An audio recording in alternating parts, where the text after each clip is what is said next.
দোলার বাঙালিয়ান রান্নাঘরে আপনাদেরকে স্বাগতম। আজকে আমি মুচমুচে স্বাদের বিস্কুট বানানো দেখাতে চলে আসলাম। আমি ঘরেতেই খুব সহজেই কিছু উপকরণ দিয়ে বিস্কুট বানিয়ে নিচ্ছি। প্রথমে আমি নিয়ে নিয়েছি ময়দা, নিয়ে নিয়েছি এলাচ গুঁড়ো, এছাড়াও নিয়ে নেব স্বাদ মতন লবণ এবং বেকিং পাউডার। বেকিং পাউডার নিয়ে নিয়েছি 1 চামচ। একটু বেকিং পাউডার বেশি নিলে বেশি ভালো হয়। স্বাদ মতন নিয়ে নিচ্ছি চিনি এবং নিয়ে নিচ্ছি সয়াবিন তেল। সয়াবিন তেলের পরিমাণ একটু বেশি দিতে হবে। সয়াবিন তেল দিয়ে আমি মাখানোটা শুরু করে দিলাম। মাখাতে মাখাতে যদি তেলের পরিমাণ কম হয়ে যায় তাহলে কিন্তু তেল অবশ্যই দিয়ে নিতে হবে। তেল কম হলে বিস্কুটটা সুন্দরভাবে আঠালো হবে না। এবং আমি দুধ দিয়ে নিয়েছি। অনেকেই দেখবেন দুধ দেয় না, কিন্তু আমি একটু দুধ দিয়ে নিলাম যাতে বিস্কুটের স্বাদটা আর একটু বেড়ে যায়। দেখেছেন ডোটা কিন্তু খুব সুন্দর হয়েছে। ডোটা যত সুন্দর হবে বিস্কুটটাও বানানোর দিক থেকে ততটাই ভালো হবে।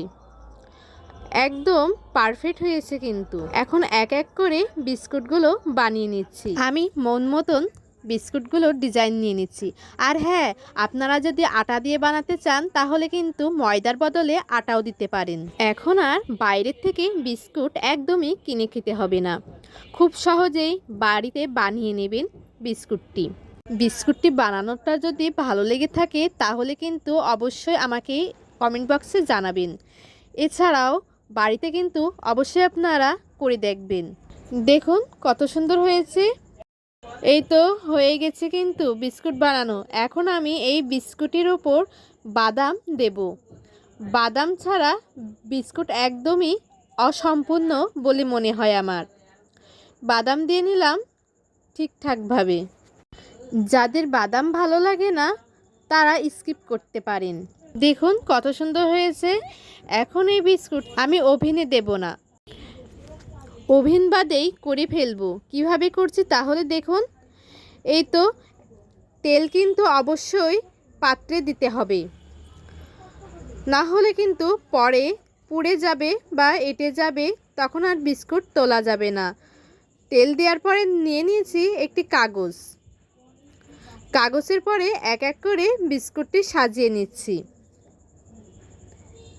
গ্যাসের চুলায় নিয়ে নিয়েছি একটি বড় পাত্র। তারপরে বিস্কুটটি দিয়ে দিয়েছি, দিয়ে ঢাকনা দিয়ে ঢেকে দিয়েছিলাম। 45 মিনিট পর আমি ফেরত এসেছি। দেখুন কত সুন্দর হয়েছে বিস্কুটটা, খুবই মুচমুচে হয়েছে। খেতে কিন্তু আরও স্বাদ হয়েছে। আপনারা বাসায় একবার বানিয়ে খেয়ে দেখতে পারেন কেমন হয়েছে।